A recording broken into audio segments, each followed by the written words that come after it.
Excerpt from a local newspaper. Ominous unknown killer is still at large. After weeks of unexplained murders, the ominous unknown killer is still on the rise. After little evidence has been found, a young boy states that he survived one of the killer's attacks and bravely tells his story. I had a bad dream and I woke up in the middle of the night, says the boy. I saw that for some reason the door was open, even though I remember it being closed before I went to bed. I got up and shut it once more. Afterwards, I simply crawled under my covers and tried to get back to sleep. That's when I had a strange feeling, like someone was watching me. I looked up and nearly jumped out of my bed. There, in the little ray of light, illuminating from between my curtains, were a pair of two eyes. These weren't regular eyes. They were dark, ominous eyes. They were bordered in black and just plain out terrified me. That's when I saw his mouth. A long, horrendous smile that made every hair on my body stand up. The figure stood there, watching me. Finally, after what seemed like forever, he said it. A simple phrase, but said in only a way a madman can speak. He said, "Go to sleep." I let out a scream. That's what sent him at me. He pulled up a knife, aiming at my heart. He jumped on top of my bed. I fought him back. I kicked, I punched, I rolled around, trying to knock him off me.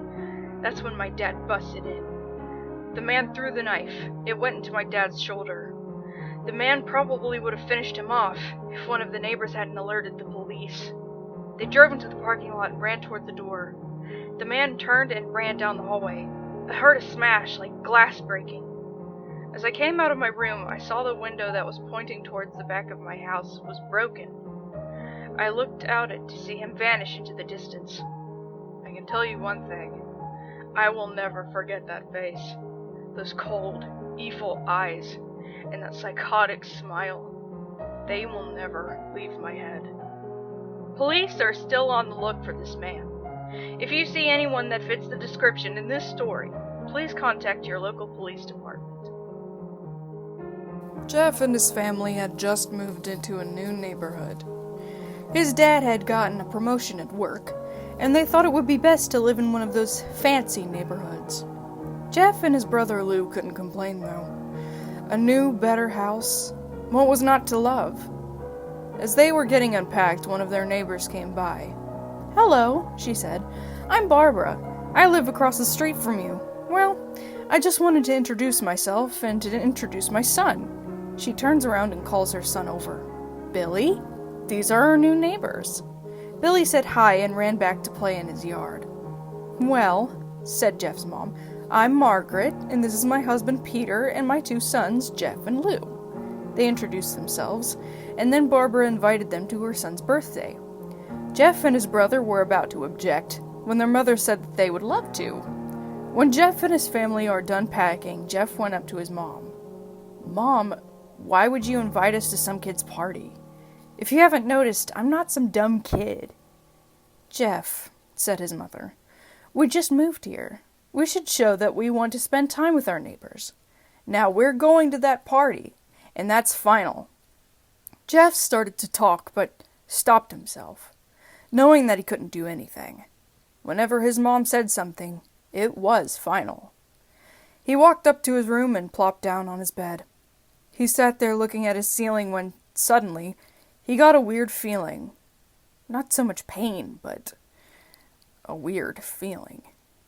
He dismissed it as just some random feeling. He heard his mother call him down to get his stuff, and he walked down to get it. The next day, Jeff walked downstairs to get breakfast and got ready for school. As he sat there eating his breakfast, he once again got that feeling. This time, it was stronger. It gave him a slight tugging pain, but once again, he dismissed it. As he and Lou finished breakfast, they walked down to the bus stop. They sat there waiting for the bus, and then all of a sudden, some kid on a skateboard jumped over them only inches above their laps. They both jumped back in surprise. "Hey, what the hell?" The kid landed and turned back to them. He kicked his skateboard up and caught it with his hands. This kid seemed to be about 12, 1 year younger than Jeff. He wears an Aeropostale shirt and ripped blue jeans. Well, well, well, it looks like we got some new meat. Suddenly, two other kids appeared. One was super skinny and the other was huge. Well, since you're new here, I'd like to introduce ourselves. Over there is Keith. Jeff and Lou looked over to the skinny kid. He had a dopey face like you would expect a sidekick to have. And he's Troy. They looked over at the fat kid. Talk about a tub of lard. This kid looked like he hadn't exercised since he was crawling. And I, said the first kid, am Randy. Now for all the kids in this neighborhood, there is a small price for bus fare, if you catch my drift. Lou stood up, ready to punch the lights out of the kid's eyes, when one of the friends pulled a knife on him. I had hoped you would be more cooperative, but it seems we must do this the hard way. The kid walked up to Lou and took his wallet out of his pocket. Jeff got that feeling again. Now it was truly strong, a burning sensation. He stood up, but Lou gestured him to sit down. Jeff ignored him and walked up to the kid. Listen here, you little punk. Give back my bro's wallet or else. Randy put the wallet in his pocket and pulled out his own knife. Oh, and what will you do? Just as he finished the sentence, Jeff popped the kid in the nose. As Randy reached for his face, Jeff grabbed the kid's wrist and broke it. Randy screamed, and Jeff grabbed the knife from his hand. Troy and Keith rushed Jeff, but Jeff was too quick. He threw Randy to the ground. Keith lashed out at him, but Jeff ducked and stabbed him in the arm. Keith dropped his knife and fell to the ground screaming. Troy rushed him too, but Jeff didn't even need the knife. He just punched Troy straight in the stomach and Troy went down. As he fell, he puked all over. Lou could do nothing but look in amazement at Jeff. Jeff, how'd you... was all he said. They saw the bus coming and knew they'd be blamed for the whole thing. So they started running as fast as they could. As they ran, they looked back and saw the bus driver rushing over to Randy and the others. As Jeff and Lou made it to school, they didn't dare tell what happened. All they did was sit and listen. Lou just thought of that as his brother beating up a few kids, but Jeff knew it was more. It was something scary.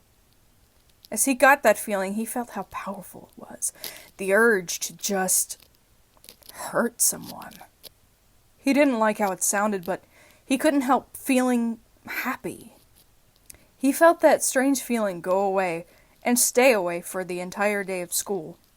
Even as he walked home due to the whole thing near the bus stop, and how now he probably wouldn't be taking the bus anymore, he felt happy. When he got home, his parents asked him how his day was, and he said, in a somewhat ominous voice, "It was a wonderful day." Next morning, he heard a knock at his front door. He walked down to find two angry police officers at the door, his mother looking back at him with an angry look. "Jeff, these officers tell me that you attacked 3 kids. That it wasn't regular fighting, and that they were stabbed. Stabbed, son!" Jeff's gaze fell to the floor, showing his mother that it was true. "Mom, they were the ones who pulled the knives on me and Lou." "Son," said one of the cops, "we found 3 kids, 2 stabbed, 1 having a bruise on his stomach, and we have witnesses proving that you fled the scene. Now what does that tell us?" Jeff knew it was no use. He could say him and Lou had been attacked, but then there was no proof it was not them who attacked first. They couldn't say that they weren't fleeing, because, truth be told, they were. So Jeff couldn't defend himself or Lou. "Son, call down your brother." Jeff couldn't do it, since it was he who beat up all the kids. "Sir, it was me. I was the one who beat up the kids. Lou tried to hold me back, but he couldn't stop me." The cop looked at his partner and they both nodded. "Well, kid, looks like a year in juvie." "Wait!" says Lou. They all looked up to see him holding a knife. The officers pulled their guns and locked them on Lou. "It was me. I beat up those little punks. Have the marks to prove it." He lifted up his sleeves to reveal cuts and bruises, as if he was in a struggle. "Son, just put the knife down," said the officer. Lou held up the knife and dropped it to the ground. He put his hands up and walked over to the cops. "No, Lou, it was me! I did it!" Jeff had tears running down his face. Poor bro. Trying to take the blame for what I did. Well, take me away. The police led Lou out to the patrol car. Lou, tell them it was me! Tell them! I was the one who beat up those kids! Jeff's mother put her hands on his shoulders. Jeff, please, you don't have to lie. We know it's Lou. You can stop. Jeff watched helplessly as the cop car speeds off with Lou inside. A few minutes later, Jeff's dad pulled into the driveway, seeing Jeff's face and knowing something was wrong. Son, what is it? Jeff couldn't answer. His vocal cords were strained from crying. Instead, Jeff's mother walked his father inside to break the bad news to him as Jeff wept in the driveway. After an hour or so, Jeff walked back into the house, seeing that his parents were both shocked, sad, and disappointed. He couldn't look at them. He couldn't see how they thought of Lou when it was his fault. He just went to sleep, trying to get the whole thing off his mind. 2 days went by. No word from Lou at JDC. No friends to hang out with. Nothing but sadness and guilt. That is until Saturday, when Jeff is woken up by his mother with a happy, sunshiny face. Jeff, it's the day, she said as she opened up the curtains and let light flood into his room. What's today? Asked Jeff as he stirs awake. Why, it's Billy's party. He was now fully awake. Mom, you're joking, right? You don't expect me to go to some kid's party after... There was a long pause. Jeff, we both know what happened. I think this party could be the thing that brightens up the past days. Now get dressed. Jeff's mother walked out of the room and downstairs to get ready herself. He fought himself to get up. He picked out a random shirt and a pair of jeans and walked downstairs.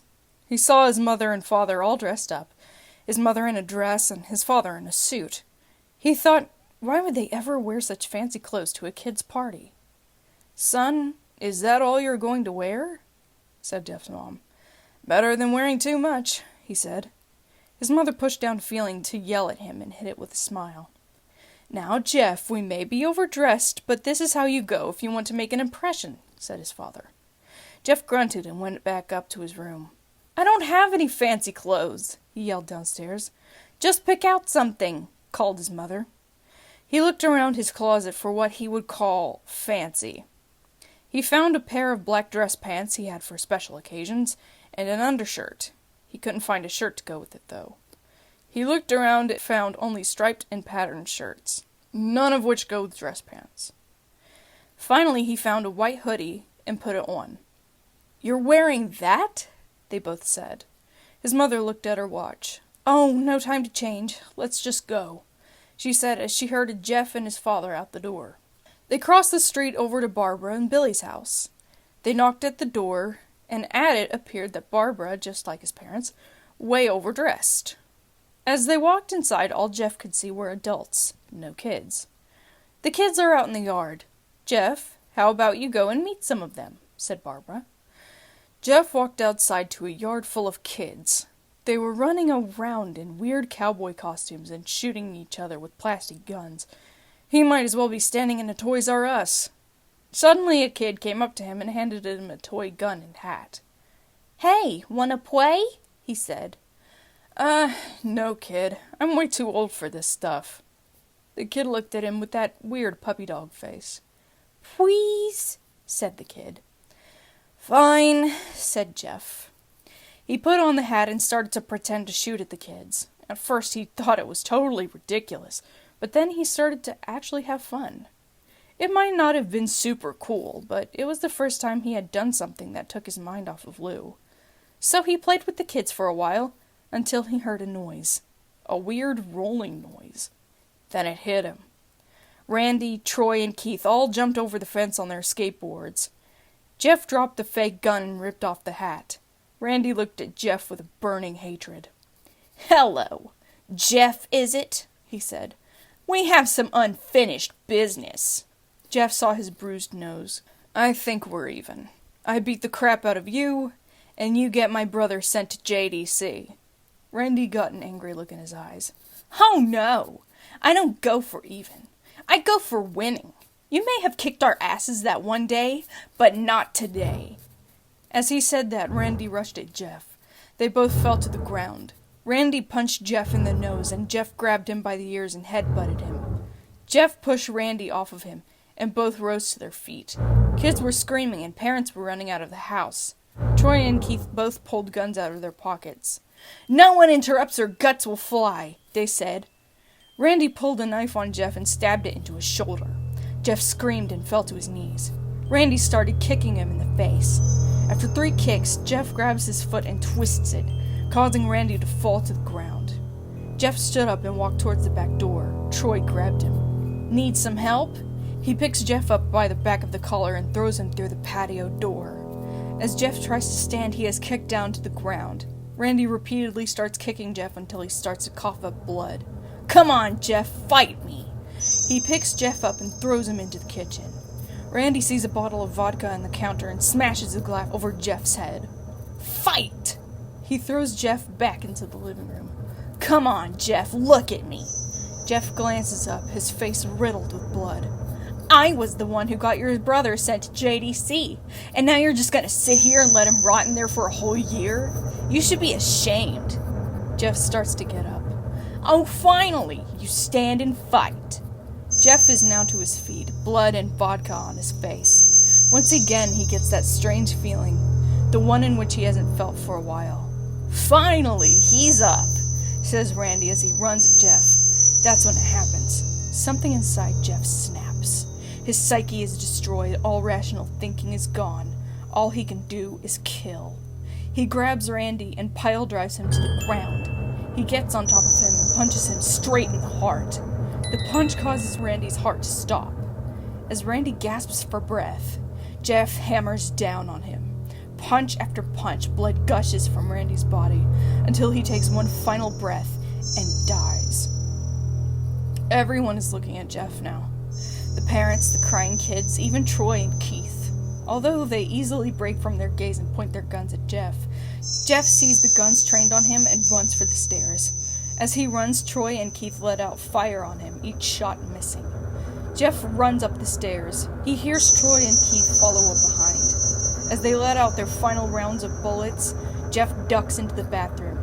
He grabs the towel rack and rips it off the wall.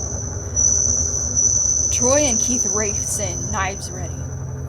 Troy swings his knife at Jeff, who backs away and bangs the towel rack into Troy's face. Troy goes down hard, and now all that's left is Keith. He is more agile than Troy, though, and ducks when Jeff swings the towel rack. He dropped the knife and grabbed Jeff by the neck. He pushed him into the wall. A thing of bleach fell down on top of him from the top shelf. It burnt both of them, and they both started to scream. Jeff wiped his eyes as best as he could. He pulled back the towel rack and swung it straight into Keith's head. As he lay there bleeding to death, he let out an ominous smile. "What's so funny?" asked Jeff. Keith pulled out a lighter and switched it on. "What's funny," he said, "is that you're covered in bleach and alcohol." Jeff's eyes widened as Keith threw the lighter at him.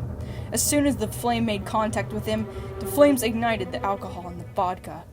While the alcohol burned him, the bleach bleached his skin. Jeff let out a terrible screech as he caught on fire. He tried to roll out the fire, but it was no use. The alcohol had made him a walking inferno. He ran down the hall and fell down the stairs. Everybody started screaming as they saw Jeff, now a man on fire, drop to the ground nearly dead. The last thing Jeff saw was his mother, and the other parents trying to extinguish the flame. That's when he passed out. When Jeff woke, he had a cast wrapped around his face. He couldn't see anything, but he felt a cast on his shoulder and stitches all over his body. He tried to stand up, but he realized that there was some tube in his arm, and when he tried to get up, it fell out, and a nurse rushed in. "I don't think you can get out of bed just yet," she said as she put him back in his bed and reinserted the tube. Jeff sat there with no vision, no idea of what his surroundings were. Finally, after hours, he heard his mother. "Honey, are you okay?" she asked. Jeff couldn't answer, though. His face was covered, and he was unable to speak. "Oh, honey, I have great news. After all the witnesses told the police that Randy confessed of trying to attack you, they decided to let Lou go."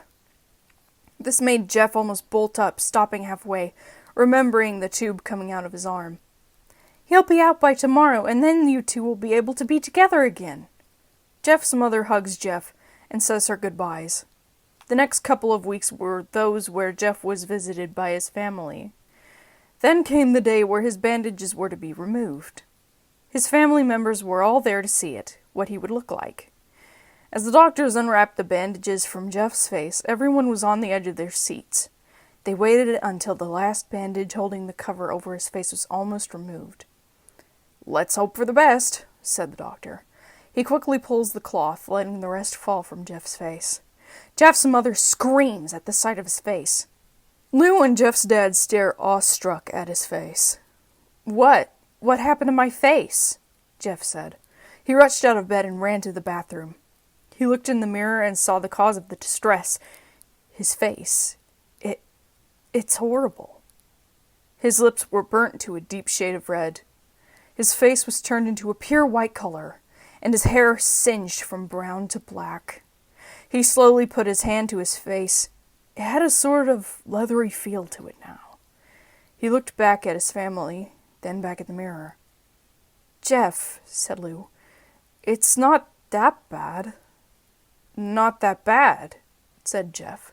"It's perfect." His family was equally surprised. Jeff started laughing uncontrollably. His parents noticed that his left eye and hand were twitching. Jeff, are you okay?" "Okay? I've never felt more happy." "Look at me. This face goes perfectly with me." He couldn't stop laughing. He stroked his face, feeling it, looking at it in the mirror. What caused this? Well, you may recall that when Jeff was fighting Randy, something in his mind, his sanity, snapped. Now he was left as a crazy killing machine. That is, his parents didn't know. "Doctor," said Jeff's mom, "is my son all right? You know, in the head?" "Oh yes, this behavior is typical for patients that have taken very large amounts of painkillers. If his behavior doesn't change in a few weeks, bring him back here and we'll give him a psychological test." "Oh, thank you, doctor." Jeff's mother went over to Jeff. "Jeff, sweetie, it's time to go." Jeff looks away from the mirror, his face still formed into a crazy smile. "'Kay, Mommy." His mother took him by the shoulder and took him to get his clothes. "This is what came in," said the lady at the desk. Jeff's mom looked down to see that the black dress pants and white hoodie her son wore. Now they were clean of blood and now stitched together. Jeff's mother led him to his room and made him put his clothes on. Then they left, not knowing that this was their final day of life. Later that night, Jeff's mother woke to a sound coming from the bathroom. It sounded as if someone was crying. She slowly walked over to see what it was. When she looked into the bathroom, she saw a horrendous sight. Jeff had taken a knife and carved a smile into his cheeks. "Jeff, what are you doing?" asked his mother. Jeff looked over to his mother. "I couldn't keep smiling, Mommy. It hurt after a while. Now I can smile forever." Jeff's mother noticed his eyes, ringed in black. "Jeff, your eyes!" His eyes were seemingly never closing. "I couldn't see my face. I got tired and my eyes started to close. I burned out the eyelids so that I could forever see myself, my new face." Jeff's mother slowly started to back away, seeing that her son was going insane. "What's wrong, Mommy? Aren't I beautiful?" "Yes, son," she said. "Yes, you are. Well, let me go get Daddy so he can see your face." She ran into the room and shook Jeff's dad from his sleep. "Honey, get the gun. She stopped as she saw Jeff in the doorway holding a knife. "Mommy, you lied." That's the last thing they hear as Jeff rushes them with the knife, gutting both of them. His brother Lou woke up, startled by some noise. He didn't hear anything else, so he just shut his eyes and tried to go back to sleep. As he was on the border of slumber, he got the strangest feeling that someone was watching him. He looked up before Jeff's hand covered his mouth. He slowly raised the knife, ready to plunge it into Lou. Lou thrashed here and there, trying to escape Jeff's grip. Shh, Jeff said. Just go to sleep.